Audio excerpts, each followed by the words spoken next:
Hello and welcome to episode 502 of Fergo and the Freak. I'm that bloke from Rugby League Project, Andrew Ferguson. You can follow me on Twitter at AndrewRLP. Join me as always is a glorious LeagueFreak. You can also find on Twitter at LeagueFreak. How you going there, mate?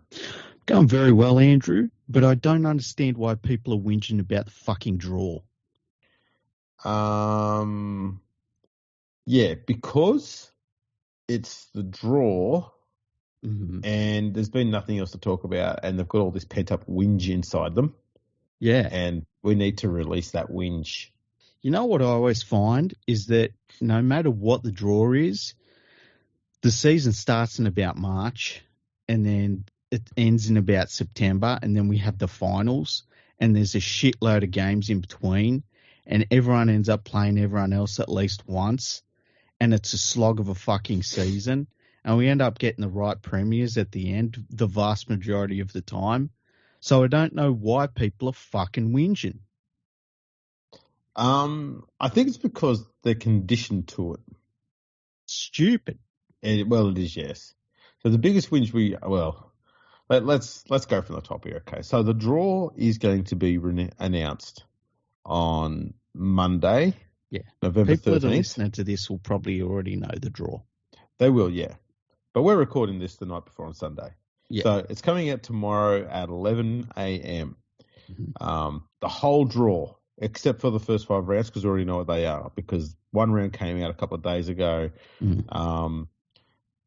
I've heard that after round 1 came out, Channel 9 had the shits. Yeah. And my response to Channel 9 having the shits with the draw is, well, you know what? If you hadn't sat around shitting on the game during COVID, then you'd probably have a bit more of a say and you get what you want. So fuck you, shut the fuck up, and let's all move on. There's 4 more rounds have been released after that. We've found out that Origin's going to be in the MCG. Origin 2. Game. Yep. And the big drama today was Melbourne said that they are not going to relinquish the Anzac Day game they play against the Warriors in Melbourne. And the Warriors said, we want to play the Anzac game in New Zealand, so we're having our cake and eating it too. The Warriors are going to be playing a Anzac Day in New Zealand. I think it's against the Titans, and Melbourne's going to be playing their Anzac Day game down in Melbourne against some other side. I just think that the NRL should say, we're putting the draw out on this date, and they just put it out. Like this leaking and stuff. Like, I know during the week I put up, because they leaked out the preseason competition, which who cares about the preseason comp, hey? Do you remember all of the big fucking celebration when Manly won it last year or this year? Like, no one gives a fuck. And then, but it's for $100,000. Yeah, it's like that. There are players that fucking do that much coke in the preseason. I'm just reading the presser from the NRL about it, and they called it 16 intense and intriguing clashes across 2 weekends of entertaining footy. How much more descriptive words can you put in there, all of which are lies? I know, exactly. And then they released the Origin one, obviously, and, you know, Origin's a bit different, so that's fine. But then it seems like Penrith are going to go over and play Wigan over in, I don't know, some fucking little town over there. They'll pick some little shithole town in northern England. And then, but then they start doing here's the round 1 draw, here's your first 5 games. And it's like, just fucking release the draw, you dickheads. I don't know what they think they're going to get out of withholding it. Yeah. Just release it and move on with your lives. Yeah. Shall we go through the preseason challenge? It's apparently intriguing and intense and exciting. No. Done. So, who do you think is favourite for the preseason challenge, Andrew? If I gave a fuck, I'd probably be taking a shit. I generally don't care. I know, right? It's the dumbest thing ever. I mean, if Manly won it, what does it really mean? Luke Brooks. Oh, did you see his quote during the week? No. Oh, it was so beautiful. It was so Luke Brooks. He basically said that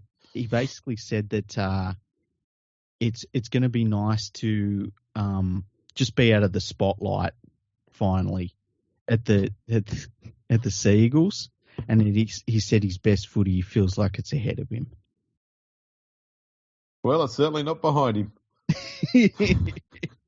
But can you imagine, right? You're one of the highest paid players in the entire sport for at least 5 years or so, okay? And you go to another club, and the first thing you say is you're like, whew, now I can chill. Thank God I'm out of that fucking dive of a hole I was in. I remember the big spotlight he was under when he didn't play any finals games ever. Like, can you imagine if you said to Nathan Cleary, hey, Luke Brooks has been under a real spotlight. You should give him some fucking some sympathy over here, Nathan.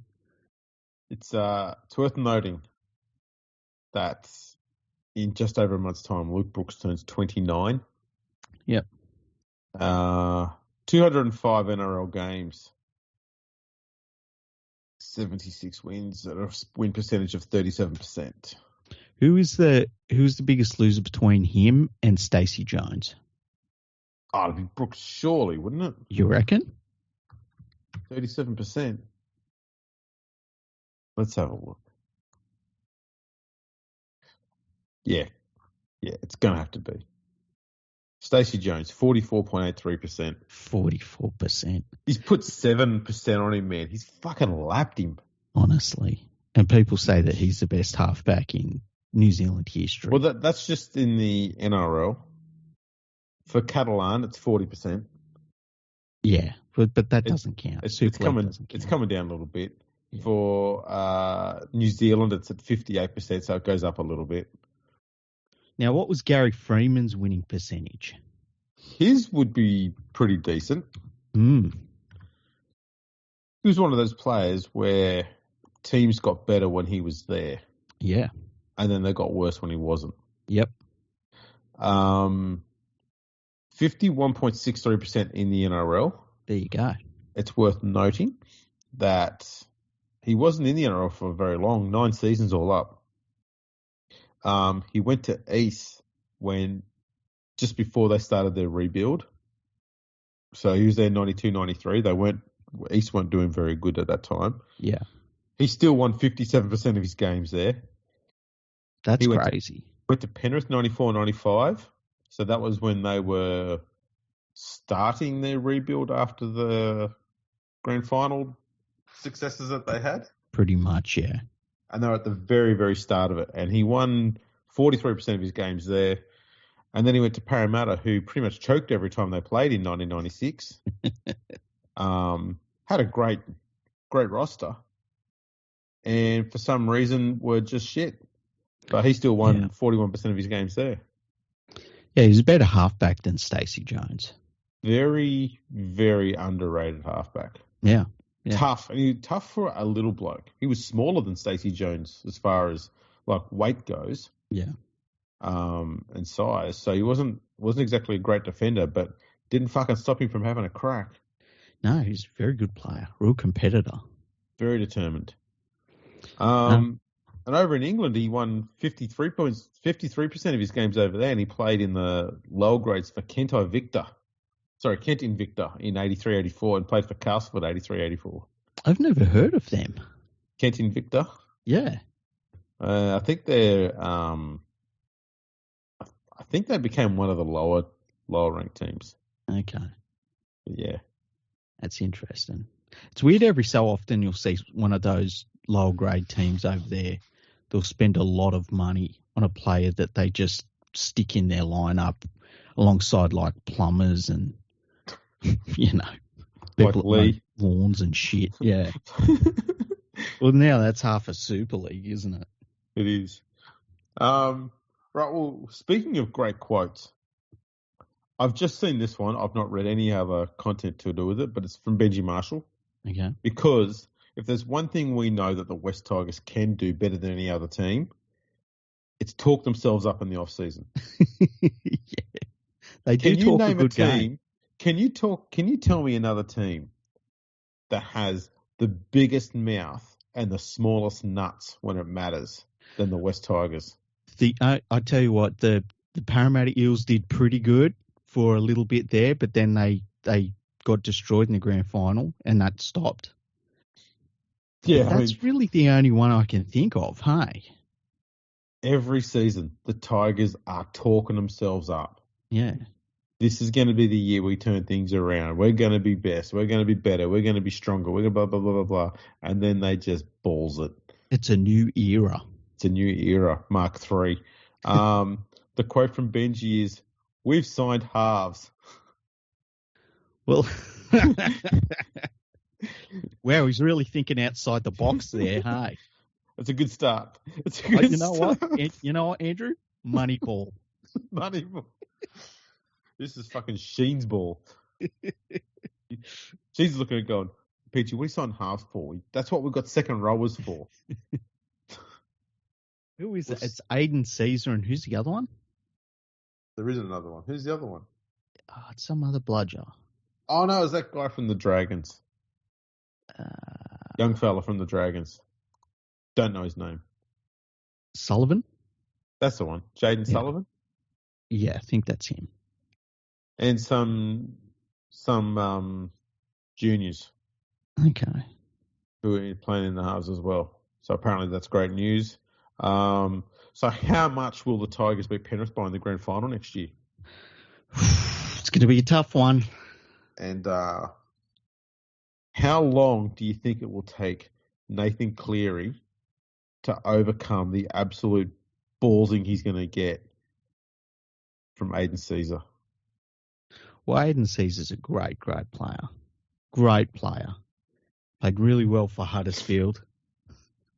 I've got the impression, right, and I'm only going off the good PR from the West Tigers at the moment, that Nathan Cleary, he's surrounded himself with his missus and letting her know that he needs as much emotional support as possible, because when she's not there, he's sitting in the corner in the fetal position, rocking backwards and forwards, saying, Aiden's coming, Aiden's coming, Aiden's coming, Aiden's coming. And he's shitting himself. So, yeah, it's great news for the Tigers. More great news, the problem with the Tigers all these years has been removed. They've announced today that they've removed the problem. Well, they didn't say it was a problem, but, you know, when there's a club's not going well, you've got to start axing players. Heads have to roll. We can't tolerate this sort of weakness and mediocrity anymore. So they've started cleaning out. So they've got rid of the bloke who runs out the water bottles, because he's the fucking problem. Ron Palmer, yeah. People get really upset when he leaves a job too. Like, I mean, he's been running the water in the NRL. It must be like 30 to 40 years. Like, he had a good run, people. Just calm down. Why even announce that bloke is leaving the club? I don't know. The Tigers did that. They made that an announcement. They turned that into news. Yeah. Anything that takes attention away from the CEO and the chairman, I think that's what they're doing at the moment. Problem is, let's be honest, Ronnie Palmer is a bit of a cult figure within the NRL family. Not because anyone thinks that he's phenomenal or anything like that, but remember, you know, people just have this memory that he's just fun loving guy. Wasn't there some ad or something that was on years ago and people thought he looked like that? The Cougar? That's the one. Yeah. He became a cult figure because of that. And so when you become a cult icon like that, it means you've got support and no haters. And the Tigers have just gone and given a bloke who's got lots of supporters, they've given him the arse. They've made him unemployed. Well done, West Tigers. He was the problem. Fucking pricks. Oh, man. Like, get rid of him. I've got no issue with that. Why make it a fucking news story? Yeah, it's a strange one. Like, stupid fucking they really do believe that any news is good news at the West Tigers. It's very, very interesting. But if you have time and you're bored and you want to be amused by the West Tigers, go to their Facebook page, their official club's Facebook page, and every time they put a message up there about memberships, because that's what they're all doing at the moment, read the comments. Oh, really? No one No one is replying saying, yep, I'm getting my membership. Go the West Tigers in 2024. None of that. They're all saying, I was a member for this many years. I was a member of the Balmain Club, or I was a member of the Tigers Club, or the Magpies, or whatever. And I am not renewing until those two dickheads running the club are sacked. Yeah. There's And that's lots the of way that. to do it. And That's the way. they're saying it everywhere. And you know what? That's exactly right. You Yeah. can still support the club by watching them on TV, turning up to games, right? You can still support them like that. But the biggest support that the club sees is through memberships. And when the news comes out at the start of the year that every team's got memberships around 8, 9, 10,000 plus, whatever it is, and the West Tigers are sitting at 3,000, yeah, that's what needs to happen. And they need to be getting the wooden spoon on memberships. Yeah. Because that's where you'll start to see some change. Because that's the one thing that the two fucking idiots running the club are hanging their hat on. That's their market of success, is how much money that the club's making and how well it's going, which we recently found is a load of bullshit as well. They're not going that well as well. But if the memberships number is also going dog shit bad and it goes backwards a long way, they've got nothing to hang their hat on anymore. And they've got a lot of hats. Yeah, they Nowhere do. to hang them. Funny little hats. You're always got to be weirded out by somebody that has a funny little hat that they wear everywhere. I don't get the hat cosplay. I tell you what, he would have loved Melbourne Cup. I reckon he's got a bunch of fascinators and hats everywhere. He'd be loving it. He'd have put them all on. I bet he wears a top hat. Oh, he's got one. Yeah. He's got to have one, and he'd wear every single fucking one of them to the Cup. Look at me with my 3 kilometers of hats on my head. Look at you, indeed, you fucking idiot. It's very strange. Sorry for being a bit sweary early on. I don't like people that swear. Hey, Andrew, I just think they're cunts. I know you do. You've told me this before. Really interesting news come out of basically England during the week. They were talking about how they were going to be playing Samoa next year, and Samoa said, no, thank you. And now Samoa said, are we? Well, I don't remember it being set in stone that Samoa were doing that. But the fact that Samoa said no thank you to England is a real turning point, I think, for international rugby league. And everyone's just had a gut full of English rugby league. Like I watched that third test between Tonga and England, and it was the worst officiated game I've maybe ever seen in my life, in a series that was easily the worst officiated series I've ever seen in my life. And it was great that Samoa just said, no, go fuck yourselves. Yeah, it's this international calendar is looking a bit shaky, isn't it? Yeah, definitely. To be honest, because even with Samoa saying no, right? If a nation could just come out and say, okay, this country's going to come over and tour us next year. Who sets the calendar again? Yeah, exactly. Yeah, like who was setting it? Yeah, and this is a shit that needs to change. If the International Rugby League is going to have any balls and have any respect in the whole rugby league community, they need to come out and say, right, this is the calendar. We don't give a fuck what you say. This is what you're doing because we're telling you you're doing it. None of this, we've got 7 or 8 games we've got planned over the next 32 years, and we're going to have 3 or 4 World Cups in there. We might put them all together every now and then and spread them all apart some other time. And, we'll wing it. We'll be fine. And all the clubs, all the nations go, oh, we're going to play this team there. And they go, yeah, okay, no, that seems fair. No. Well, the problem is that they set up the entire international calendar around England. And so it was like, oh, good news, everyone. England's going to stay at home again for the next 3 years. And then there's going to be World Cup probably in the Southern Hemisphere. And then England's going to go back home. And there's going to be a couple of tours in England again because England stays at home. And then there'll be a World Cup in the Northern Hemisphere. And guess where that's going to be? And everyone's just had a gut full of it. Like, it's not up to the rest of the world to go to England all the time and try and drag them out of the financial ruin that they've put themselves in. And I was really glad to see that Samoa just said, no, we're not doing that. We can stay at home. We can play the best teams in the world. And we don't need to go over and play under, this whole Tonga versus England series was just a PR event for the Rugby Football League. It was just another way for them to say, hey, everyone, look, we're so much better than Tonga. We beat them 3-0. But if you watch the series, and even England fans were saying it to me on Twitter, like the entire series was a farce. And Samoa just wasn't going to be involved in it. I thought it was fantastic. And Samoa will play in the Pacific Championship next year. Tonga will be in it next year. And they're both going to be really good. They're going to play good opposition.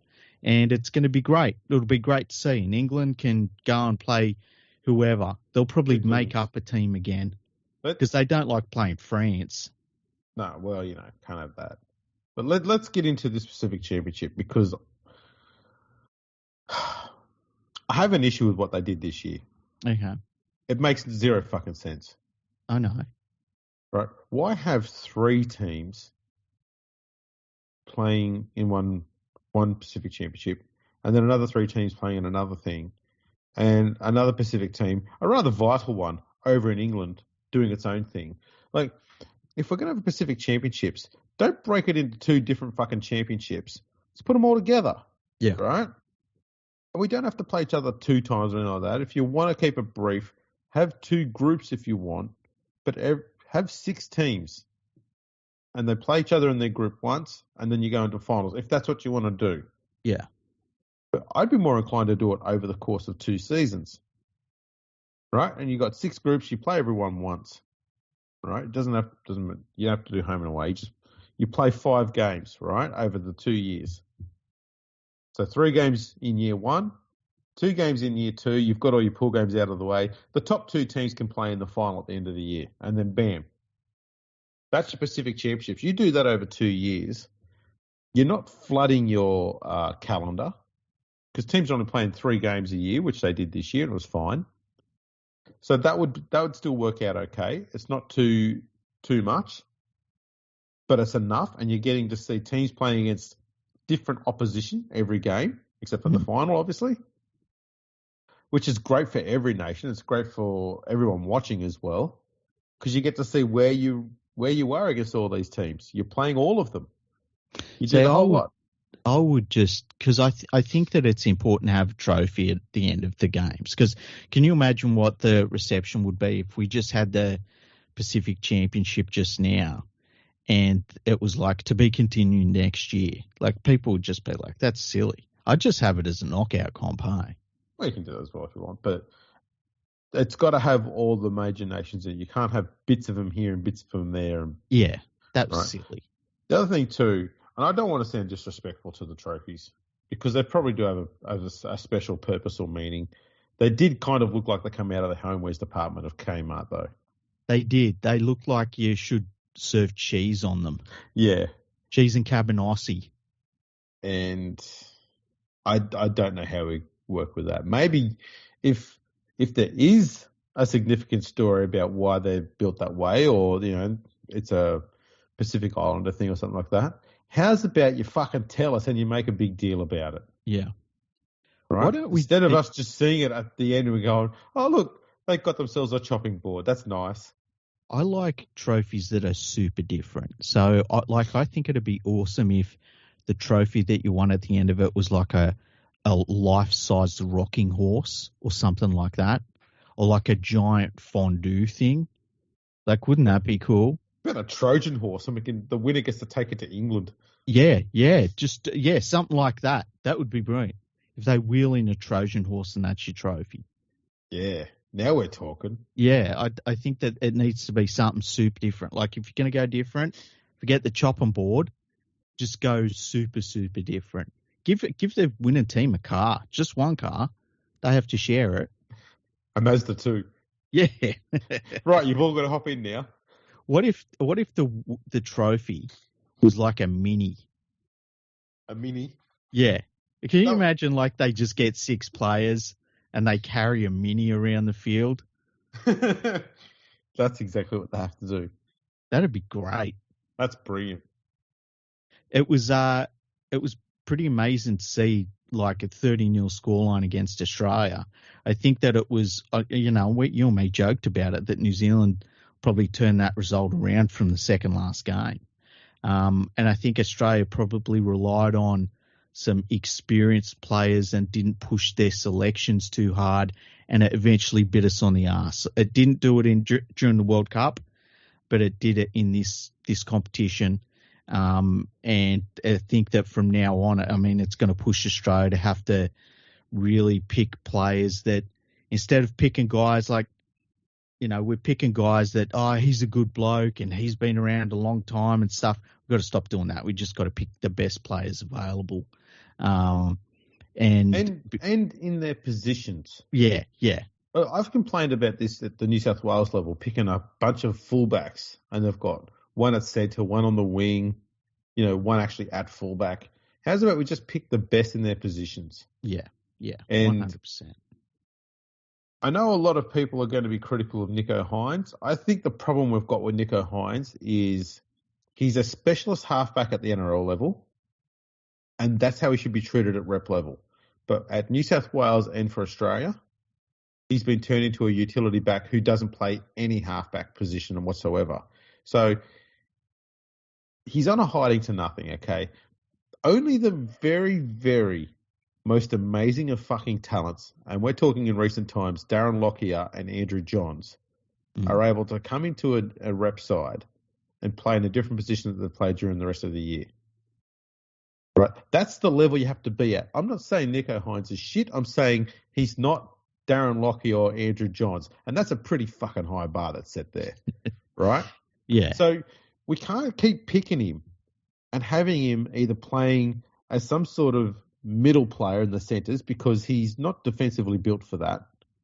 You think of all the positions he's played in his time, it's fullback, mostly at the Storm, and halfback at the Sharks. Yeah. And in both, fullbacks just don't make many tackles at all in the NRL. Well, would they be? But halfbacks, they will get run at a lot, right? So their job is basically to hang on for dear life when they're making a tackle, unless you're Nathan Cleary or DCE or Ben Hunt. I think that's about it, really. Most halfbacks, though, are going to be protected by usually the lock. So the halfback just has to hit and stick. The lock will do the rest of the work. That's basically it. You can't be a hit and stick bloke at centre, because half the time you're not going to stick, because you're standing still while the centre's sliding or he's running forward towards you, and he's running at pace, whereas you're not running with any pace. So just sheer physics says you're going to lose that battle if you're not moving with them at the same speed. Yeah.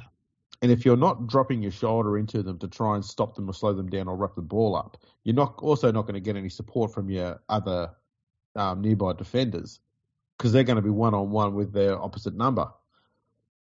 So, well, at the end of the day, the problem with Nicho Hynes is that they keep picking him out of position.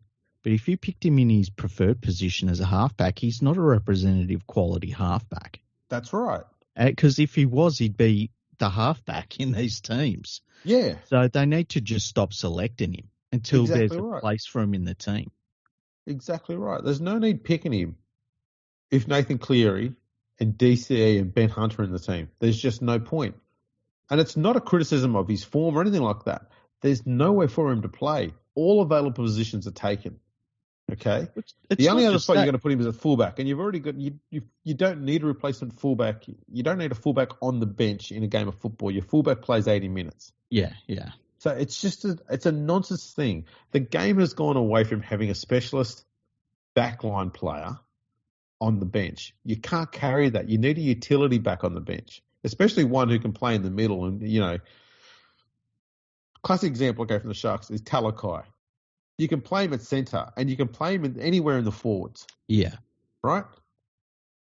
Brian Tu'o is another great person who you could put on the bench, because as much as he's a winger all the time in the NRL, you can put him in the middle and play him at centre, or play him in the back row or something like that if you need to, off the bench as an X-player, that X factor sort of thing you need.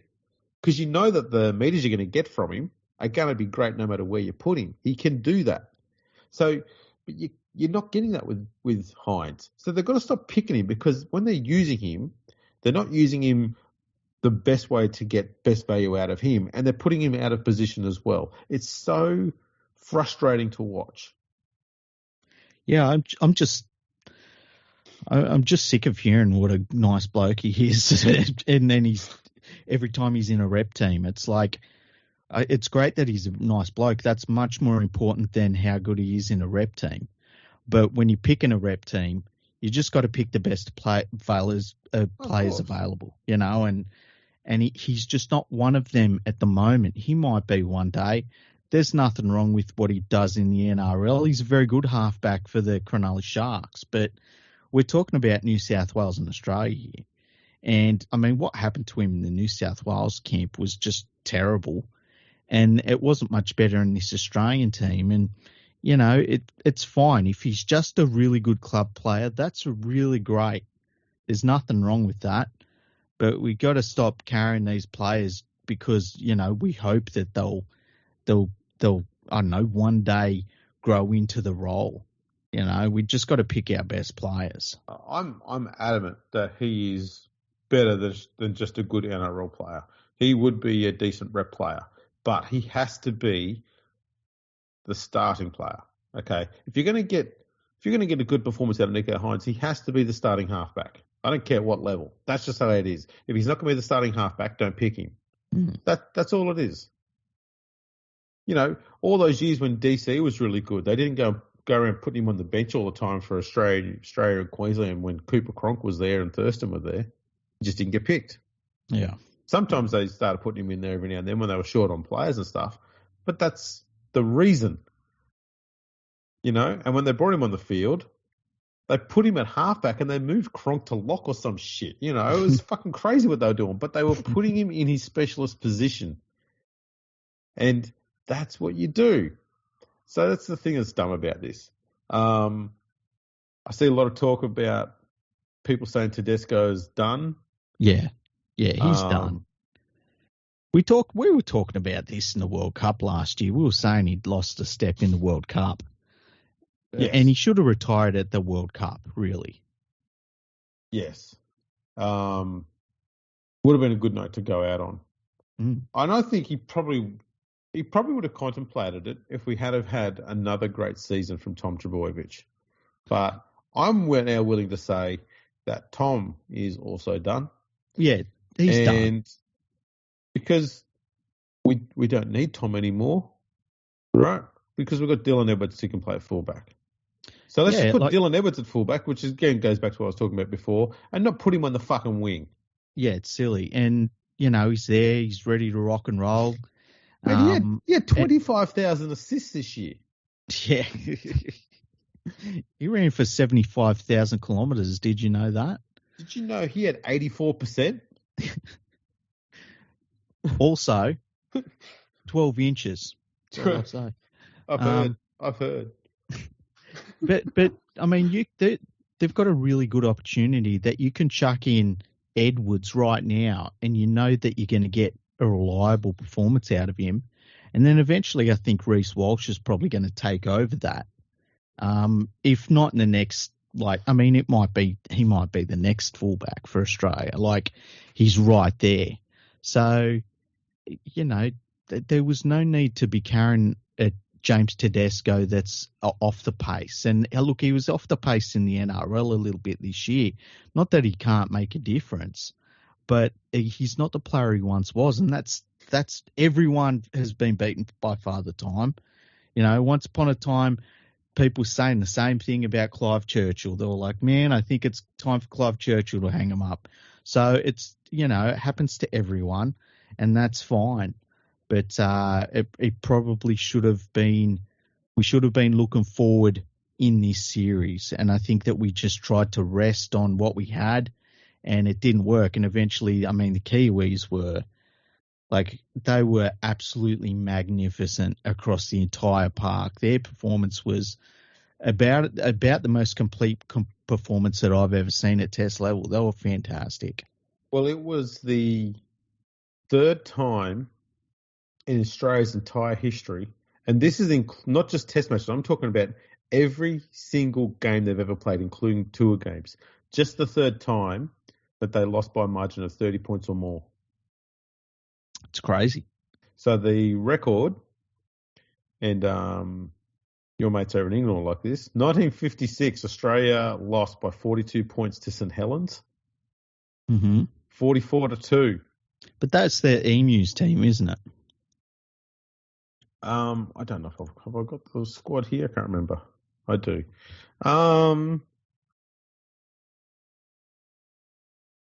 Kind of. No, that's a pretty strong side. I mean, it's going to be a strong team. Problem is that 56 squad that went over to England. That was that one that was between. It was just before we had all of those great players from South and the Dragons turn up. Yeah. So it was a bit of a weird one, but it wasn't too bad a side. It had a very good forward pack. But yeah, they just got schooled by St Helens, 44-2. The next one was 1959. One that they should have won by quite a good margin. That was against Yorkshire. They lost 47-15. That was by 32 points. Mm-hmm. And then, 30-0 against New Zealand. Number 4, they lost 37-10 against St Helens in 1970. Mm-hmm. And then their previous worst record at international level was 24-point losses both to New Zealand. 1952, they lost 49-25. And in 2005, 24-0. 24-0, yeah. That was the first time I ever saw Australia not turn up. Yeah. Like, I think that this game was different than that because it was just a case of New Zealand just put one on them. But in that game where they lost 24-0, Australia just didn't turn up in that one. It was really weird. It was the Trent Barrett effect. Episode 21, check it out. So yeah, it was record breaking. There's no doubt about it. The crowd for that game was abysmal. The final. It's funny. Mm-hmm. I know I made a tweet about it, but the day after, I think it was the night before, I can't remember, very at the same time, the Tonga versus England game had, what was it, 17,000, 15,000? It was a very similar crowd. It was a little bit more. Yeah, it was only a little bit more, though. Yeah, it was only like 1,500 more or something like that. It wasn't by much. Yeah. And I saw around a few social media sites and stuff like that, people going, geez, this is a pretty good crowd for an England v Tonga game. They're pretty happy with the crowd there. And then you look on social media as soon as the game starts between Australia and New Zealand, everyone's going, where the fuck is everyone? I mean, yeah. It tells you where the game is at both halves. Yeah. And like, I tend to think that it was probably a failure that happened in Hamilton where they held the Pacific Championship final. I don't like it. Just boggles the mind that because remember we saw a preseason game where the Tigers packed that place out, the exact same stadium. So well, I mean, I guess that's because the New Zealanders knew that if they turned up to watch the Tigers play there, they're going to watch their team win. Possibly. That's a draw. But when you're playing against Australia, you're going, well, there's not much of a chance here. Well, so that's why I felt like it was probably a failure on whoever the promoter was. I asked who the promoter was. A lot of people said it was the New Zealand Rugby League. I had seen that. Yeah, but and like the New Zealand Rugby League's terrible. Like their team's great, but the New Zealand Rugby League is just not much of an entity at all. So that was a failure on their behalf. And like the crowds that were over in England to watch England play Tonga, they were just bad throughout. And even when I heard people saying, "Oh, the game in Leeds, the third game, the game is sold out." It wasn't. And yeah, I think it might have been 14,700 or something like that, and it was the best crowd that they had in the whole series.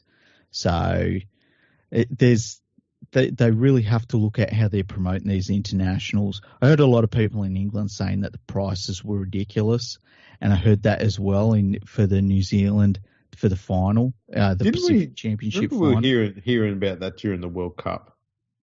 We were. You'd think they would have learnt. Well, look, I remember when I was getting tickets for the World Cup when they were holding it over here, and I was paying a premium for tickets, especially for the finals. Now, for me, it's fine. It's like, man, I'm going to see a World Cup final. Of course, I'm going to pay it. But for a lot of people, they're going to look at a ticket that costs like 200 and something bucks, and they're going to be like, no fucking way. So, it's not a Taylor Swift concert. Oh, God, no. How many of those have you been to this year? Oh, man. How many have you been to? I don't know about you. I've been to about 22. Yeah, look, I think I missed 3 of them. Yeah. She's just a phenomena, Andrew. I couldn't agree more. How come she hasn't done the all the entertainment stuff for the NRL? Well, I was thinking about that. Like, how much would it cost? Say the NRL, and the reason I wouldn't do it is because you might get half the crowd leave immediately as soon as she stops singing. But how much? Say and I don't know what time she's in Australia next year, but just let's say it's May. What if you pay Taylor Swift $5 million to sing a couple of songs at Stadium Australia and try and drag some more people into the game? What if you gave her $6 million to do all of that, plus she could do sideline commentary? Why not? She wouldn't be any worse than some of the bludgers we've got now. She would be better than nearly all of them. Hello, who are you? Going, already, she's better than Fittler. Exactly.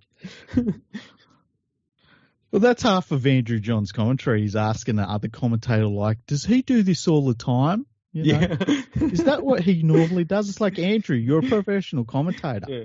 Taylor Swift would come on, she was saying the same thing. Yeah, does he do this every week? Exactly. You go, well, at least we expect it from her. Give her another $1 million. I think that'd work. But yeah, it's a pretty big week there.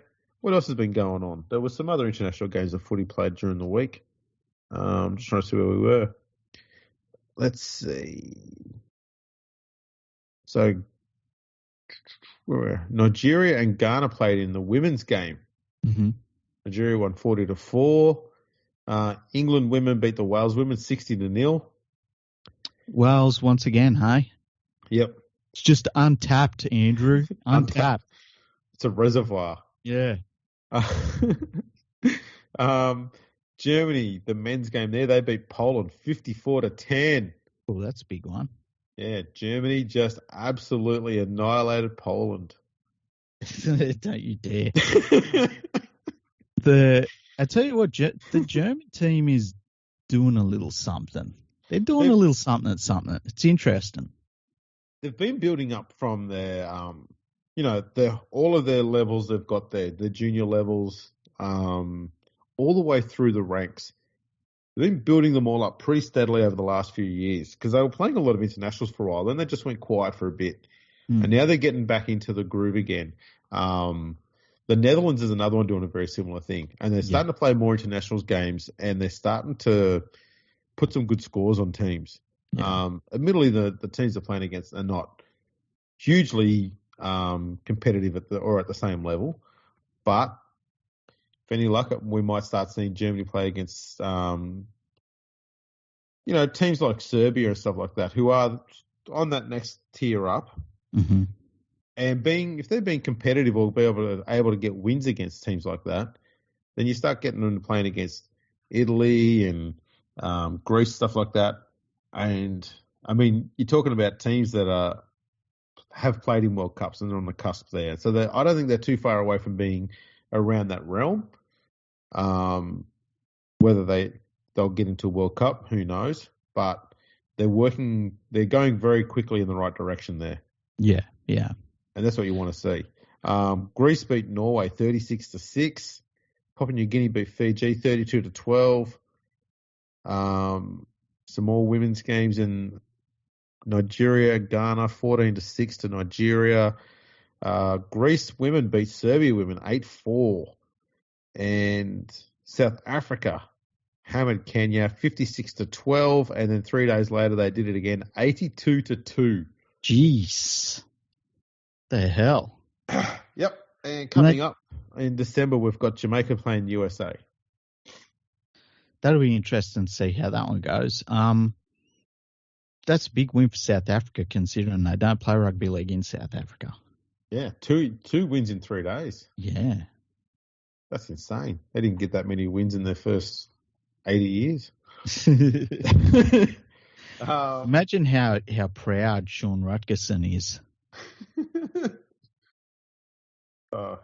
He'd be over the moon. So that's pretty much it for the international stuff. What else has been going on? The only other little bit of news that we've seen is that there's been talk that the Sydney Roosters are going to try and sign a rugby union player from the Australian rugby union team. I've never heard of him. I couldn't tell you what position he plays. He could knock on my door right now, and I'd probably know who it was because no one should be knocking on my door right now. You know who will know? Who? Tim Sheens. Yeah, Tim Sheens probably saying, I've been trying to sign him the whole time. How come Australian rugby haven't gone and lured Tim Sheens yet? He seems to spend a lot of time looking at their young talent coming through. Give it a chance. They probably will. He's spent more time focusing on rugby union lower ranked talent than Eddie Jones ever did. I better not say his name too much. It might rankle with a few people. But yeah, they're looking to sign this guy from Rugby Union, and it's like, hang on, that whole fucking team was shit. Why are they looking at Rugby Union players like that? So I don't understand it. And then there was is it that winger that they recently signed, Suwali? No, it's not him. Some guy with a name that's got like 27 letters in it. Oh, I'll find it for you. Yeah, and like I just don't understand it. I really don't. Yeah. I can't pronounce that one. No, you can. Go and give it a go. Mark Noah Kwanatawasi. I've never even heard of any of the players. I tell you what. Looking at that and having never pronounced it before, I reckon I've done a pretty fucking top job at that. Yeah. I've probably mispronounced it. It's probably Smith. But yeah, it's just Smith. But yeah, like what the fuck are they doing? I don't know. It's a weird thing about the Roosters. They'll do this thing. They'll go through phases where every single player they sign is absolutely perfect for what they need, and it just works. And then the West Tigers start doing their recruitment, and you go, "What? How did that happen?" Like you just ticking boxes and just making great decision after great decision, and then all of a sudden you went. Then all of a sudden they sign Ryan Hall. Yeah. And you're like, what the fuck? Where did that come from? Yeah. And it's a weird thing. I don't get it. And I think they're just starting to go into that cycle. And it makes no sense to me. Because I'm thinking, too, that they're probably going to start looking at,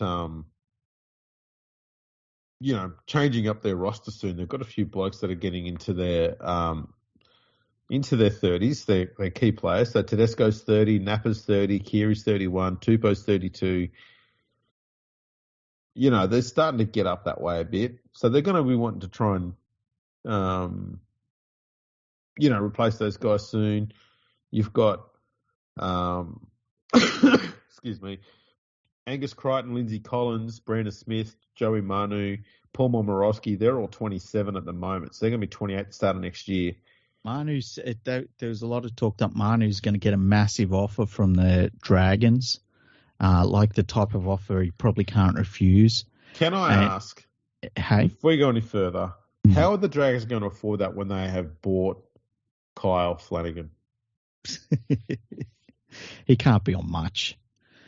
But anyway, the Dragons are looking.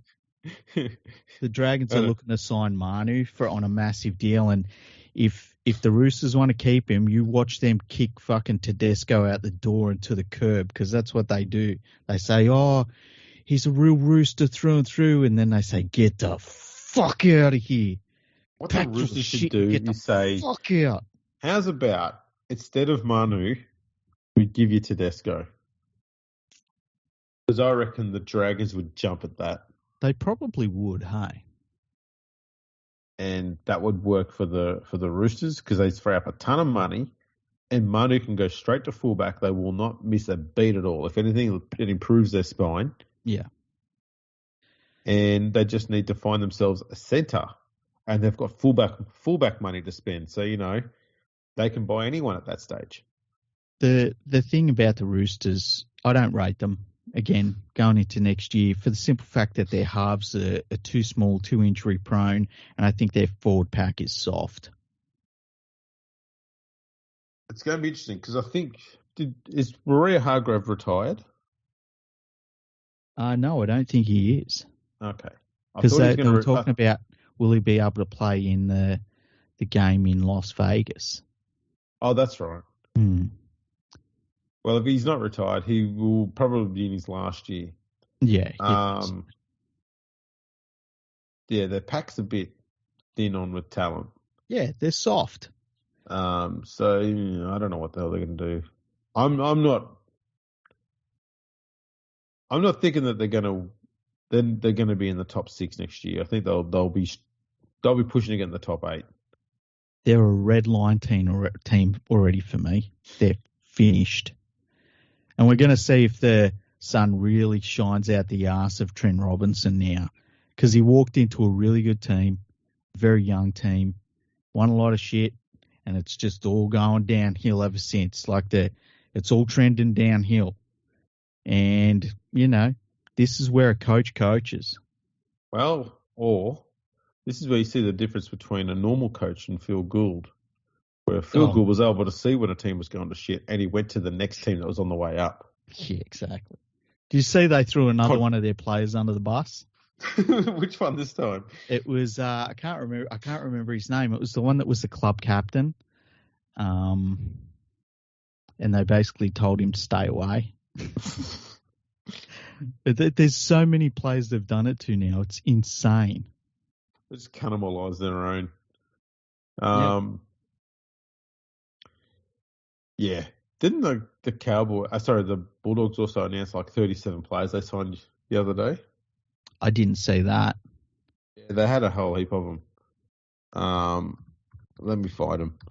This is how we do prep while we're on air. While we're doing it. This is our pre-game show. This is exactly it. If anyone has ever been an actual guest on the show, they'll attest to the amount of prep work we do prior to the episode starting. Look, Andrew, there's some podcasts out there that have segments. They stop, they start, they edit. We don't do any of that shit because we're just so talented. Well, that's right too. I said that's what I meant. They've got their gains for next year. Bronson Cherry. Yeah, have you seen him? He's looking really good, hey? Looking really sharp. He looks like the only player that's ever played in the NRL who, instead of trying to catch a Steeden and run with it, he could probably catch an Atlas ball and run with it. He's already done they've already done 2 or 3 redemption stories on him. Oh, yeah, there's going to be one every week. Yeah. He's learnt his lessons, he says. Yeah. And so the thing about, that was the second dumbest drug testing thing I think I've ever seen in rugby league. Now, actually, it's in the top 3, right? So the first one was the West Tigers back in the day when they said they got done for cocaine, I think it was, and they said somebody must have slipped you a cocaine pill. Yeah, that was brilliant, a cocaine pill. The second one was Michael Jennings, who's also coming back this year with the fucking Roosters. He got done for doing the type of steroids that they were doing in the 70s. Yeah, even Ben Johnson looked at it and go, man, I wouldn't have done that one. Yeah, Ben Johnson would have said, I'm more sophisticated than this shit. Like he was doing the sort of shit that, the West German women would turn up to do the weightlifting and they'd have beards. He was doing that shit. And then there's Bronson Cherry, who's basically was on TV for a week saying, seriously, I'm running so quick, it's like I'm Ben Johnson over here. And then it's hot. So they're the three that stand out for me. Well, I think from here on in, we need to call him Big Papa Pump. Big Papa Pump. Who's a wrestler that, like, Big Papa Pump was pretty, He's got a bloke I know of who had biceps on top of his biceps. Lex Luger, he was another one. Yeah. Where it was just, like, pretty obvious. Yes. Well, most of them from the 90s. Nearly all of them from the 90s. Yeah. Now they're all clean. Yeah, that's right. Crystal clean. They've got Blake Taff from the Rabbitohs. Or Taff, whatever his name is. Jamin Salmon. Josh Curran, Drew Hutchison, Kurt Mann, Jake Turpin, and Palasa Farmasuli. They've got a really good New South Wales Cup team there. They've picked up a few.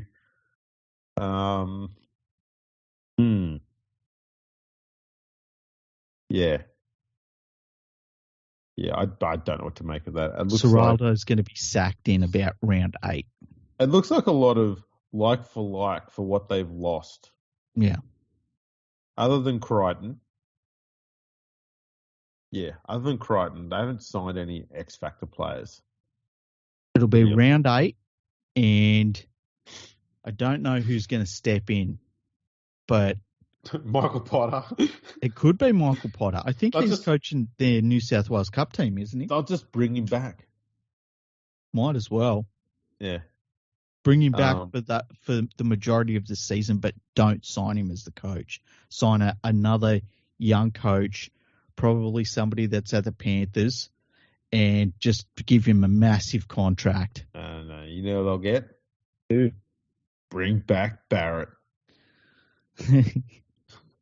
What would happen if Trent Barrett, like, let's say in 6 or 7 years' time, gets another shot at it, which he shouldn't, but he gets another shot at it, and he's just learned how to become a coach in that time? It'd be devastating. Well, he went from playing, and immediately it was like, I want to be a coach. And that was it. It's like, you've got to put in the work, man. Yeah. Never put in the work. I'm of the opinion that Cameron Serrato is actually a decent coach. You can't tell me that looking at that roster, you've got a team that's going to make the finals, like the one they had this year. Yeah. Well, or the one they got for next year. And yet people are saying that he is definitely going to get sacked first and go on. But look what he's working with. And he's got a lineup which has been abused like it's a fantasy rugby league team by the general manager. That's a big problem. Like, the amount of churn that this club keeps going through, you're not going to build any combinations or, cohesion at all when the bloke that was on your left and your right the season before they've all gone, and there's 2 different people from 2 different clubs that are coming in now who have never played with each other or you. Like, well, you've got no chance. Think about it this way, right? The Bulldogs this year are spending pretty close on $4 million on 3 former Panthers players who stand shoulder to shoulder in the attacking formation. So how much is left for the rest of the team? It's just their salary cap is abysmal, and that's why they're having to, push so many players under the bus and tell players to go away, and then they leak shit to the media and say, well, this guy's a problem, and it just goes on and on and on. It's just a mess. Gould just needs to coach him. He needs to man up, because he's the only person he thinks that can coach these teams. He needs to man up and coach them, or just go away. Yeah, Let Serraldo do the job. He needs to do a Sheenius, or he needs to piss off. That's all that's got to happen. Yeah. In crazy news, the West Tigers still haven't signed Charlie Staines yet. I wonder where Charlie Staines is going to end up going. Magpies. I'm trying to think of somewhere where it could be, kind of useful for them. I can't think of anywhere. No, he's already there. You know what? I wouldn't be shocked if he re-signed for the Panthers just as a depth player. No, I don't think the Panthers will take him. You don't reckon? No. I think if the Panthers are going to get depth players, they're going to be forwards, not backs. Because if they want backs, they'll just take them from the lower grades. True, but... Because a lot of the way the Panthers play, they rely heavily on their forwards and their defence. You can get some 18-year-old from fucking Panthers train station. Hey, mate, stop nicking that shit. Come over here. I'm going to get you to play a game of NRL. How dare you? How dare you? Put that trade ticket down. It's not yours. Come over here. I don't know where you got that from. We don't have those things out here. Wait a minute. You get train tickets when you go to Mount Druitt Station? Apparently. I thought you just walk through the hurdle. That's what most people do. Yeah. Actually, is there a hurdle there? Someone hasn't pitched that already, have they?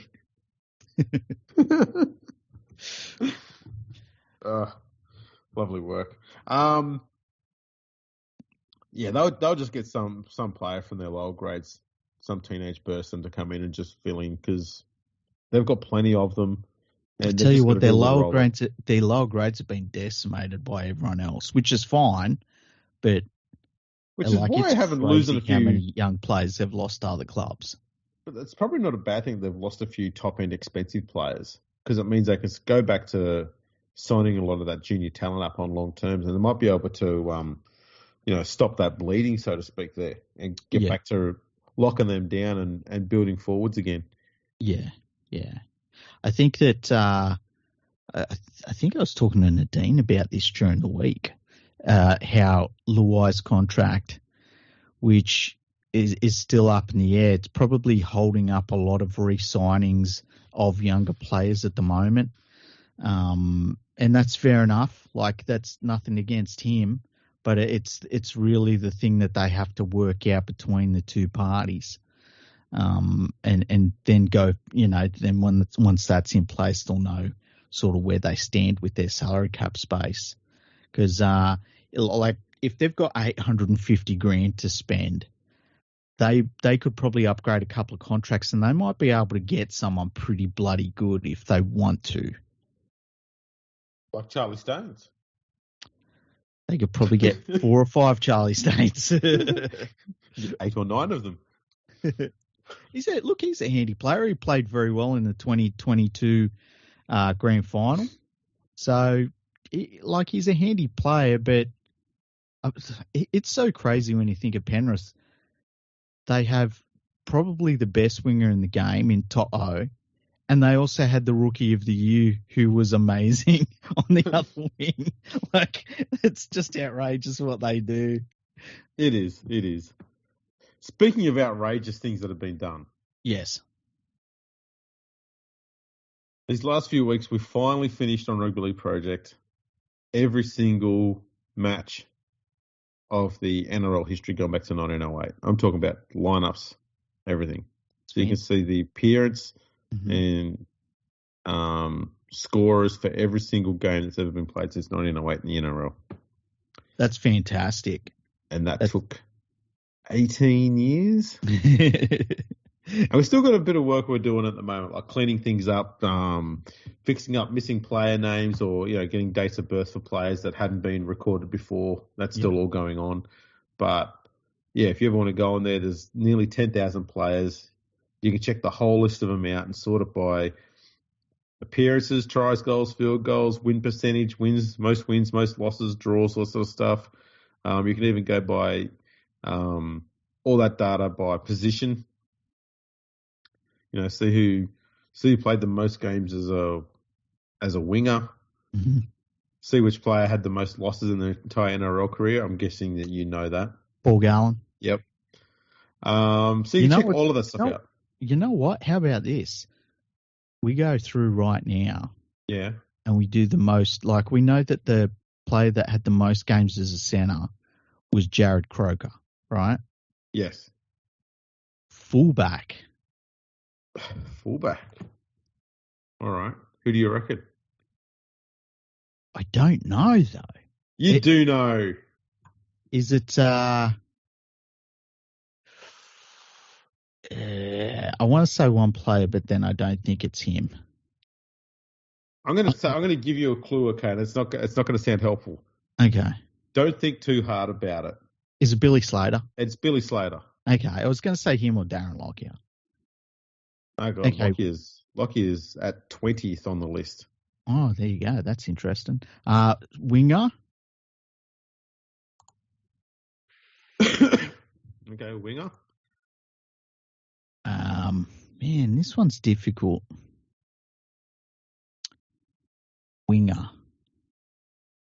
What about I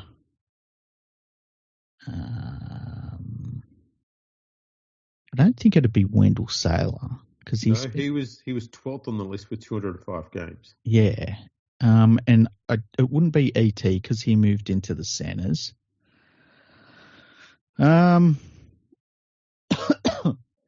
It's not Darryl Halligan. No, he's 4th on the list with 226 games. Damn. What about Rod Wishart? No, I don't know where he's where is he on this list? I don't even see him. He's not somewhere in the top. Oh, he's 40th on the list, 157 games. It's all he played. Wow, that's interesting. Am I missing someone really obvious? Hell yeah. Really? Yeah. Okay, there's a current player in second, a prominent try scorer in third, and a prominent point scorer at first.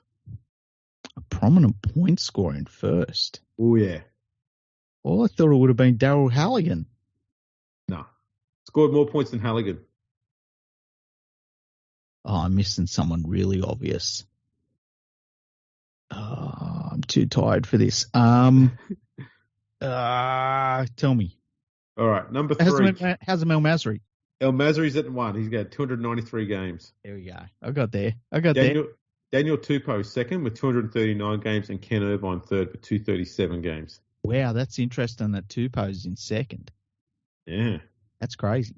Okay, we know Santa, it's turnstile. Yep. 5'8". 5'8". I don't think it'd be Laurie Daly. No, he's 15th with 173. It's not Brad Fittler. Oh, is it Terry Lamb? It is Terry Lamb. Yeah. Terry Lamb, 288 games. Fittler was 8th with 202. And Kieran Foran is second with 253. Oh, wow. That's interesting, that one. Okay, halfback. Is it DCE? It is not DCE. He's third. Okay. With 305 games. He recently passed Brett Kamali at 302 games. Oh, really? What about, is it Jeff Tuvey? No, it's not Jeff Tuvey. Okay. Come on, mate. This is another obvious one. Oh, really? Yeah. Coop Cronk? Yeah, 339 games. Okay. Mitchell Pearce was second with 306. I thought that Mitchell Pearce was going to go on to get 400 at one point. He was on track. He was. Okay. Props. It's got to be Petro. You'd think that, but there's 2 people ahead of him. Steve Price? He's not one of them. Ooh. Steve Price. So Petro's at number 3 with 267 games. Steve Price is 14th with 220. Oh, that's interesting. Because I think he started his career as a second rower. Yeah, he did, yeah. So there's one bloke from a bit further back, and there's one that's still playing today. I want to say a bit further back, 70s and 80s. 70s and 80s. Is it Jeff Gerard? No. Man, he played in so many positions. He's not going to feature in any of these lists. Okay. Yeah. Oh, man, I don't know. All right, number 2, Bob O'Reilly. Played 280 games in the front row. And number 1 is Jesse Bromwich with 294. Jesse Bromwich, I wouldn't have got that one. I think if I'd really tried hard, I would not have got the top 2 for that. There you go. Well, let's see if you can name the top 5 for hookers. Because obviously, I mean, the first one's obvious. It's Cameron Smith. Yeah. Top 5 hookers. Danny Badiris. is not one of them. He's at Oh, 11. wow. Okay. Robbie Farah? Yep, he's fourth. Oh, sorry, he's equal fourth with 261 games. I don't think it would be Steve Walters. I don't think it would be... Steve Walters is equal to Robbie Farah with 261 games. Oh, really? Yep. That's interesting. What about your mate, Benny? No. No? No. No, he's at 12. He's below Badderis and he's equal with Michael Ennis. What a pair. And the thing that sucks about this is Elias and Ennis had 217 games and Royce Simmons has 216. Yeah, but Royce won a premiership. I know Ennis did, but no one remembers it. All right. Well, number 2, Andrew McCulloch, 291 games. I wouldn't have got that one. And number 3, Luke Prittis. I was thinking Luke Prittis, eh? There you go. Second row. Oh, it's got to be Beaver. No. Not Beaver. No. One club player. One club player. Is it, what's his name? David Ferner? No. Never won a premiership. David Fairley? No. He never won a premiership, this dude. No. Oh, it's fucking Hindmarsh. That's right, yes. Yeah. 311 games. And Lock. This one's changed a bit, I feel like. Like what a lock was and what it is now is very different. Well, I'll tell you this. In his last season, yeah, he took the top honour from Ray Price, who had 242 games. There's only been 3 players to have reached 200 games as a lock, but there was 3 players who got to 199 games. Oh, man. It wasn't Bradley Clyde? No. It wasn't Junior? No. Wayne Pearce has got 186 games. Okay. Ashley Harrison, Dallas Johnson, and Paul Langmack all had 199 games at lock. And then you got Ronnie Coote with 229, Ray Price with 242. And then, I don't know. Who is it? Paul Gallen.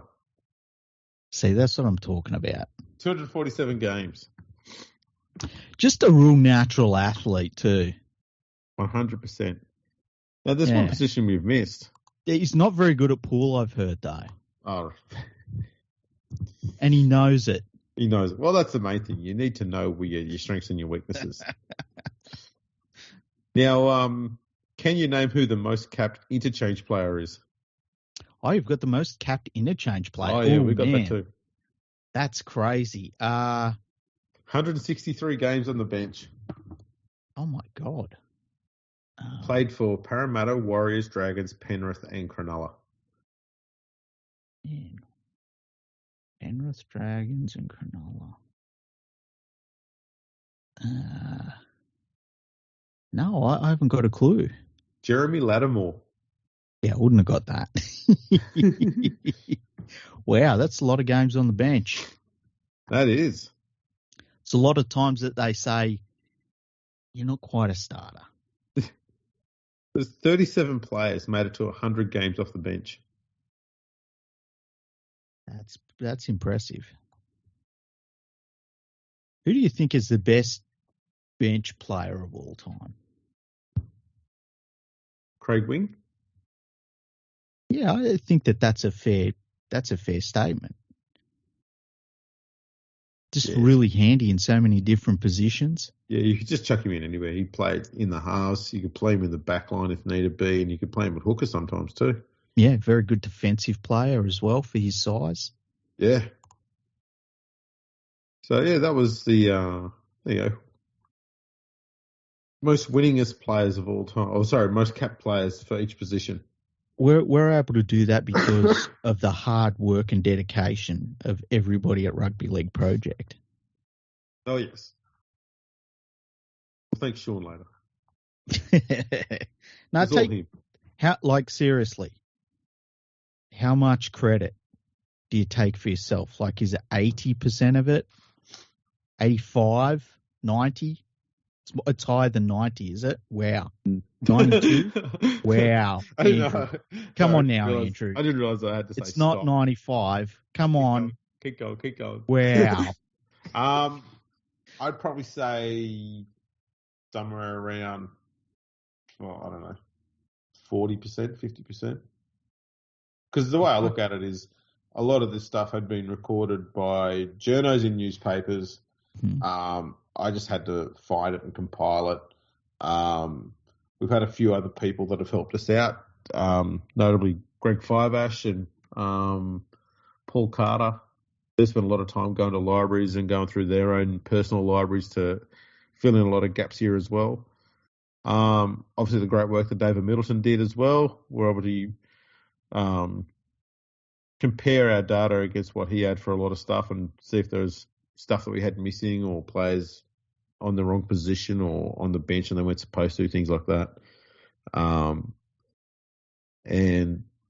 there was one other guy who used to run a website. I'm not too sure if it's still around or not, but he also did a lot of stuff where he compiled a lot of these data out of the Rugby League Week magazines. Mm-hmm. The data's come from a lot of different places, and there's still verification stuff going on against newspapers and other magazines and stuff. So we're trying to make sure that it's as thorough and as accurate as possible, because that's what you want, people. So yeah, exactly. That's what we're going to give you. Exactly. We are also working on all of the minor competitions, so AMCO Cups and stuff like that. Mm-hmm. That's all currently being put in as well. And most of the scores for those games are done. We're working on appearances next. So then we're going to get everything in there. That's brilliant. Yeah. It's absolutely brilliant. I'm really proud of everyone there. I personally take 27% of the credit for Rugby League Project, and it's all it's all motivational speaking. It's like no work. I just keep saying to everyone there, keep going, fellas. Yeah. So, Andrew, do you have a PlayStation? And I say, yeah. Sometimes I like to get off that fucking thing and get back to work, you lazy fuck. Sorry, yeah, okay. I wonder if I could actually. If there would probably be an honest, tiny percentage that was just when we've been going to record, and I've been like, I can't record tonight, and say you've done work on Rugby League Project instead. Do you want to know the percentage on that? What? It's very, very close to 100. Oh shit! Especially in the recent years. Yeah. Because whether people know or not, prior to the current job I've got, I was a self-employed sports writer for several years, and so if we weren't recording, and that was when we were recording a lot when the podcast first started, I was doing that. So, in those days, if we didn't record or if you couldn't make it, I'd just go and do the writing stuff that I need to get done. But over the last 3.5 years, 4 years, yeah, if you said, I can't make it, podcast, where we're going, okay, on to Rugby League Project I go. Rugby League Project work. It's a Rugby League Project night. That's it. Every night's Rugby League Project night. Every night I get home from work. Once everything's all done, we're all fed and everything like that. All the chores are done, so to speak, and everyone's asleep. Stuck into it, yeah. I get out here and I spend 2-3 hours on it. Getting to it. I do the same sort of thing on Pornhub, hey. That's fair. Just get everything done out the way. And if anything, that's probably more productive. Yeah. Because as I said in the episode 500 with Sean, sometimes I won't stick with a task. Yeah. So it can be hard to pin down what I'm working on and where I've been and what I need to finish off, because I'll just sort of bounce around. I feel like doing this tonight. I feel like doing that. Yeah. I used to be atrocious at that, but a lot better at it now and sticking to where I should be. But over the next month, it's going to be doing lots of writing and preparation to get the next annual finished. Oh, nice. We're going to try and get it out before the end of the calendar year. Yeah. And speaking of getting things done before the end of the calendar year, mm-hmm. What happened to your awards? We'll do them in the next episode. That's fine. Yeah. And something else I'll catch you off guard on. Okay. Have we had any emails? No. Oh, No emails. no emails. Fucking lazy listeners. Bloody hell. All they want is us to do all the work. Yeah. Podcast@LeagueFreak.com. Yeah. People, you need to get in touch. You need to tell us what's going on, what you want, what you need to know. You need to tell us stuff. Yeah. Sometimes we just need to read your shit out so we've got some comments so you don't have to listen to us filling for time like we are right now. We don't need to fill for time. I know. Hey, I saw an article. Mm. This is completely unrelated to sports news whatsoever. Mm-hmm. I saw an article that said that there's now another cruise ship that's off the coast of New South Wales somewhere, and it's got people on board who have got coronavirus and diarrhea. Oh, wow. So those poor bastards, every time they cough, they shit themselves. That's great. So you thought COVID was bad. Now we've got ass COVID. Yeah, ass COVID. And you know what? Everybody, remember back when we had all the lockdowns? Mm-hmm. And there was all the scenes every night on the news of people going around buying all the fucking toilet paper. Mm-hmm. And we all mocked them. We all heaped hate on them. Who's the fucking idiot now? Ass COVID's coming. They're already prepped. What have you got? Yeah. Imagine if COVID did move to the arse, though. Like they said, like then people would really pay attention to it. I mean, like, you know, it's all fake news now anyway, but they say, ladies and gentlemen, this is serious. COVID is now gone to the arse. If COVID went to the arse, I can tell you right now, all of the news around the rest of the world and all the stuff going on around the rest of the world would cease to be reported on. It would bring world peace. While all of our asses are dying, we would at least finally have world peace. We won't have world peace in our own homes. Oh, no. That'll be a hell all onto its own. But there'll be world peace. There'll be no more murdering and killing of one another. We'll be too busy shitting. I just think it's funny that the first thing the first global pandemic of our lifetimes, it wasn't the food that ran out; it was the toilet paper. I stocked up. I was stocked up ahead of everyone. I saw it. I was going to say I saw this shit coming. I saw it coming, and so I had like all sorts of stuff stocked up. And then it turned out it was just the sniffles. It's just the sniffles, yeah. Yeah. I mean, it was cranky sniffles for a bit. Yeah, just a little bit. Yeah. But yeah, that's on the horizon. There's been a few fear-mongering articles about how there's going to be massive outbreaks of COVID throughout Sydney this Christmas. So, you know, I'm not coming up to visit you. Not while you've got the Rona. Not while we have Rona. No, you've got the ass Rona. I was looking forward to just standing right in front of your face and just huffing back and forth between the two of us. Like, that was my favourite part of when you come up last time. I know, it was great. But yeah, we might have to put it on hold. Well, this time we'll have to fart at one another. Yeah, it'll just shit everywhere. It'll be great. Well, go out from, you know, it's like, listen, we're all in the same boat. I'm shitting right now. Let's get some steak. Let's hurl into some steak and see who can hold it down longest. The ass Rona. That would be terrifying. I'd be scared of that. Yeah, I'm worried about that one. Yeah. More than anything else that's going on. But that's pretty much all we've got going. Let's hope no one shoves a bat up their ass. Yeah. Come on, people. Yeah. Eat your bat responsibly, yeah? Yeah. Just eat it. Don't stick it up your ass. Yeah. Cook it properly. Then chew it properly. Swallow, you know, all that sort of gear. I know I've got to be gentle there, but there we go. Yeah. What else has been going on? What else have we got? That's pretty much it, hey. Pretty much it. Yeah. Well. I've got nothing else to add. I think we have actually covered everything. Yeah, well, it's been a good episode. I think we've covered a lot of parts of life that needed to be talked about. And next week, King of Rugby League Awards. Yeah. So I'll give people a bit of a an inside view as to how the week will unfold when you start doing these awards. Mm. I'll start getting DMs from Freaky. Most of the time I'll be at work. That's not going to stop me from replying. Yeah. But I'll see them, and saying, who do you think should get this award? And like he's got this long list of awards. There's about 35 of them.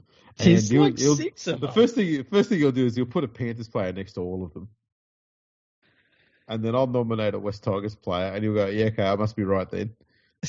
And then just as he's gone through the whole week, and we're like 15 minutes away from jumping on air to start the episode, I'll just go, what about this player? For every single one of them, you go, oh, fuck, I forgot about him. Yeah, that has happened and then there'll be the existential crisis. And that's when I'll ring him up. It's time to go on air.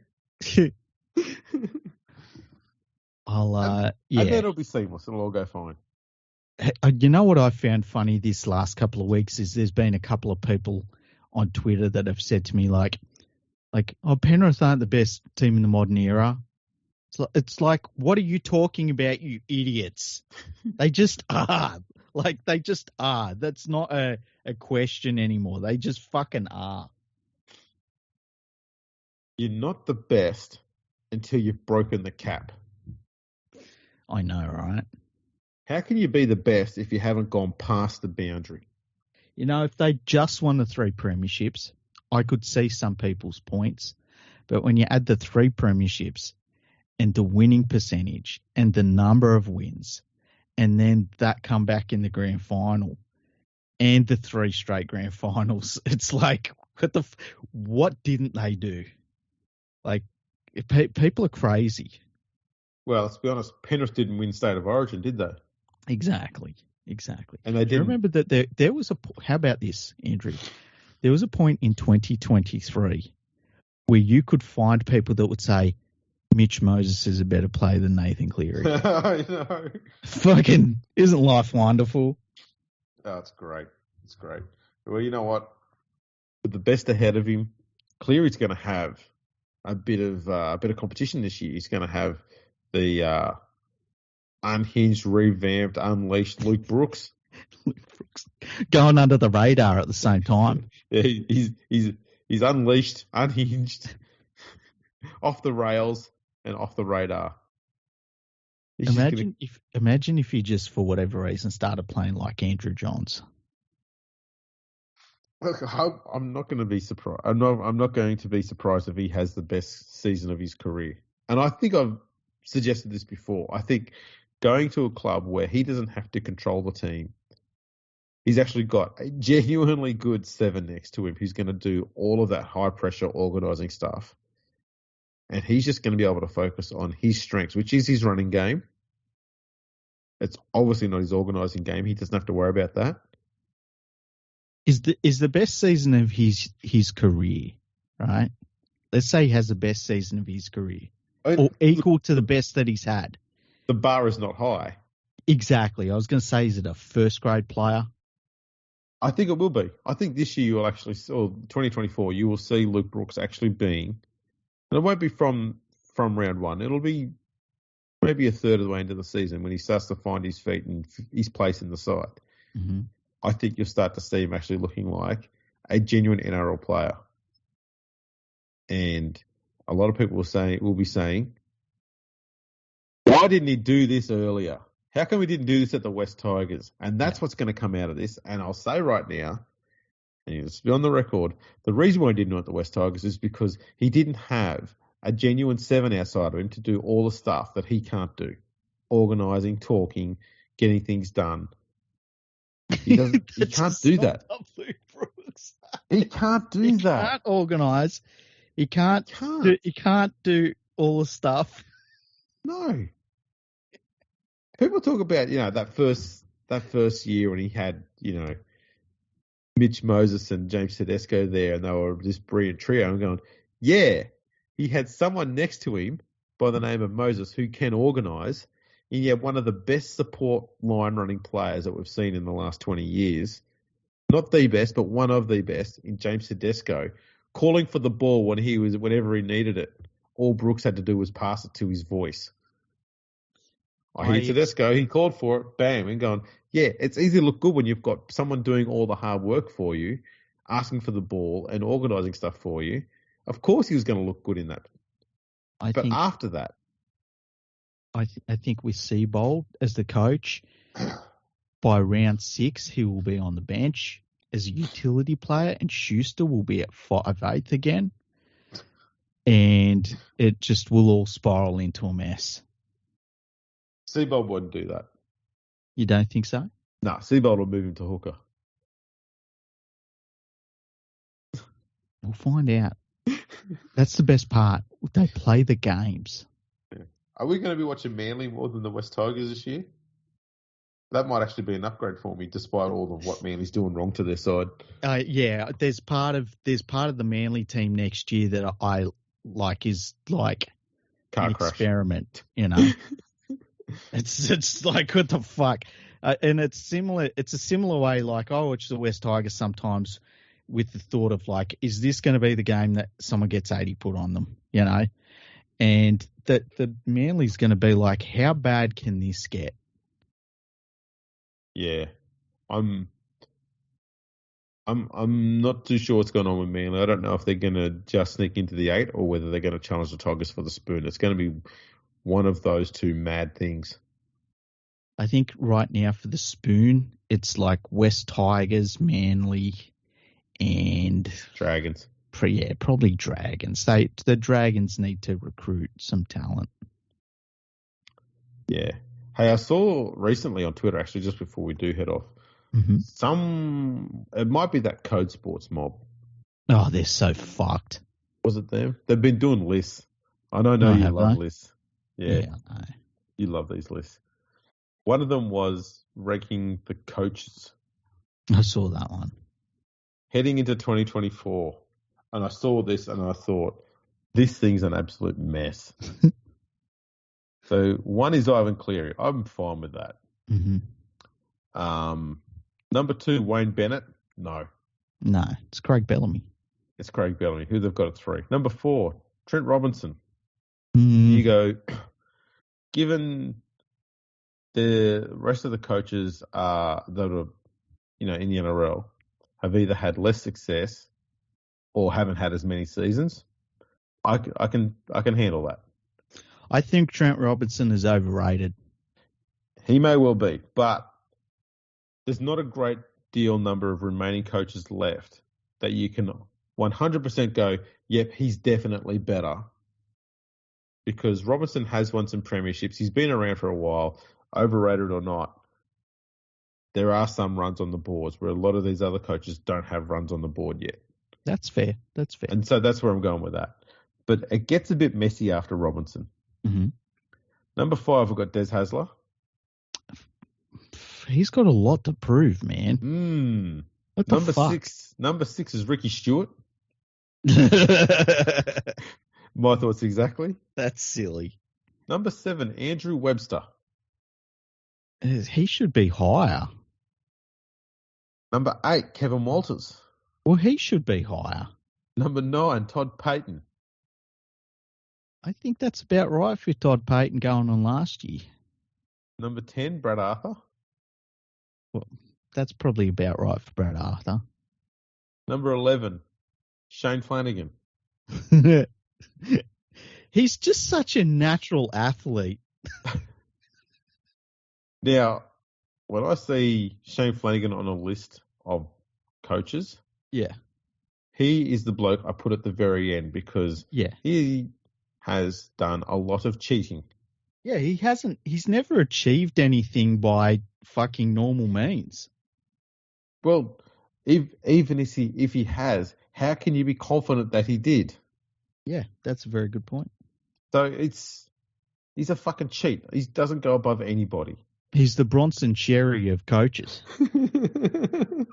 Perfectly summed up. Number 12, Craig Fitzgibbon. I think, Let's look at the roster he's got and what he's done with them. 2 final series in a row. I think he's done pretty well. He's definitely better than Flanagan.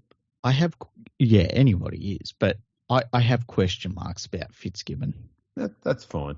Yeah. 13, Jason Demetrio. That's a difficult one because I've got question marks about him too. You have to. Number 14, Anthony Seibold. Holy shit. No. 15, Adam O'Brien. Yeah, that's probably about right. 16 is Serraldo and 17 is Benji Marshall. I guess Benji you don't know yet, do you? Until he's really done the job. No, but you know what? Neither Serraldo or Benji Marshall have cheated as coaches, so automatically they're higher than Flanagan. That's true. That's 100% correct. I feel as though Serraldo hasn't really had his chance yet, hey, which is kind of crazy. He hasn't. Seibold and O'Brien have. I would be putting Serraldo above both of those. I would probably have Arthur a little bit higher than some of the guys that are above him, Payton and Webster. And I'm not saying that Webster's a bad coach. I'm just saying that he hasn't been around very long. True. And I don't think we should be. That's the problem with lists like this. And it was actually from SEN. It wasn't from Code Sports. This thing. Oh, they're fucking. Some of their lists are. Yeah. Yeah. So yeah, I'd be inclined to have Brad Arthur a little bit higher, just because he's been around a bit longer. I'd have Demetrio above Fitzgibbon, and I'd have both of them move up a little bit higher. That'll probably happen just with Flanagan going down to 300. I think the problem with a list like this is when it comes to coaching, there's only really a couple of categories. You either did a good job, or because a losing coach is a bum. They just are. It's very rare you got a dude that's losing games and you say, yeah, but he coached the shit out of them. You know what I mean? And so normally you just either you're considered a good coach or you're a bum. And I think that's where you get a list like this is a problem, because most of the competition, you get outside of, say, Cleary, who's the premier, Bellamy, who it's just unquestioned, Wayne Bennett, it's unquestioned. I just think for the most part, everyone else, they lost last year and they're just bums. Well, that's kind of the way I look at it. That's the thing. You look at that list though, and I know you said Robinson's overrated, but I mean, how many of those other coaches would you legitimately put above him? Like, I suspect you're going to put a few above him, but he's not going to fall miles down the list, is he? No, probably not. You think Hasler and Stewart are the only two, and Arthur and Flanagan, I guess, with plenty of experience. Haven't won a great deal though. Well, Stewart won his premiership in his first season, but that was because he took over from Graham Murray. Yes, and Phil Gould was doing most of the work. Yeah, and so, like, and I mean, it's been a basket case ever since with Stewart, really, hasn't it? Yeah, lots of midfield sort of performances. And just bad coaching decisions too. Yeah. Hasler, like his last, I think he made grand finals over a decade ago. Yeah, and then, I mean, it ended up falling apart at the Bulldogs. Yeah. Yeah. It's Andrew Webster, Kevin Walters, Todd Payton, they've not been around too long. Yeah. And they all took over teams that were the absolute shits. Yeah. Well, when you look at what Kevin Walters did, that turnaround is historic. Oh, unbelievable. So, and I know that they lost the grand final, but, I watched the last 20 minutes of the grand final again. I think it was yesterday or today. I can't remember. And the crazy thing about that grand final is if somebody said, oh man, did the Broncos play really terribly in the second half? You'd have to say no. They were fucking really good. Like, they put on 3 amazing tries. They got a huge lead over a great team. And then they it's not like they even played poorly when Penrith were coming back. They played really well. Like when I was watching it, I was like, the only real massive failure that was in that game in the last 20 minutes by the Broncos was when Adam Reynolds kicked it out in the full from a dropout. That was a really bad mistake, that one. But outside of that, they did their job. Absolutely. It's crazy. Penrith don't know how to lose. That's the problem. And I know it sounds weird, but that's kind of what it's like. Like, I remember watching those final few moments when, Penrith were attacking the Broncos line, and I just knew that they were going to find a way to get over. I don't know how, but it's just because all you see them do is find ways to win games, and they just did it again. And you're like, it's amazing that they know how to do that. They're insane, and there's nothing you can do to coach against that. No. And I don't think there was much Walters could have got more out of his team. The dropout thing didn't help because that gave Penrith a try. Yeah. That was the dumb thing. You got to play it safe when it comes to things like dropouts. Just fucking kick it long, defend your line. Those short dropouts, they did them time and again, and they never worked for them. They just put more pressure on themselves. Yeah, but that was really the only catastrophic error, that they made. Yeah. The rest of it, like, their defense was pretty good. It's crazy to say it, but it was. Yeah. So another thing I put on here for why I say Benji Marshall should go above Shane Flanagan, because Benji Marshall signed halves. Yeah, that's true. And halves, they're the future. Well, you need them. Yeah. And Shane Flanagan just went with nepotism instead. Yep. People have overlooked halves for many, many years in rugby league, and it's good to see Benji's finally focused on halves. Shane Flanagan's the Lawrence Stroll of the game here. The Lawrence Stroll? Who the fuck is Lawrence Stroll? He's the owner of Aston Martin in F1 who just hired his son to drive the car, and all his son does is crash it everywhere. Kyle Flanagan's going to be crashing the Dragons every week. There you go. That's my view on that drama, that saga. We managed to get a little bit extra out of that. I forgot about that. What's the other one? Name a team that will improve in 2024, one that will regress and one that will remain the same. And so I said West Tigers. Just for all of it? Not 2 or 3. Well, see, you'd have to, I would pick the Panthers to regress just because, they have to. Well, they don't have to. They can remain the same. But, where they're at now, if they regressed, if they lost, if they come second in the competition, they've regressed, technically. Well, yes, but I don't think they'll regress. I think they'll just remain the same. I think other teams will get better. That doesn't mean that the Panthers regress. I think that plateaued. You know who should really improve out of sight is the Gold Coast Titans. Yeah, they won't. They won't, no. I think the Dolphins will improve. Yeah, they should, yeah. Regress.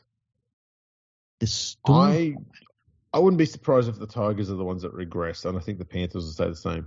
I know people will say that, how can you regress when you're already last? I'm going, well, they won 4 games the last 2 years. They can win less. Yeah. And I don't know. The Tigers need a lot of changes to make that team better, and then none of them are happening. So, I'm not confident that they're going to get better anytime soon. Yeah, I think you can make a really good case that their lineup next year is going to be worse than their lineup was this year. Yeah, absolutely. Yeah, that's about it. Well, it's been a great episode, Andrew. We finally got there. We did good.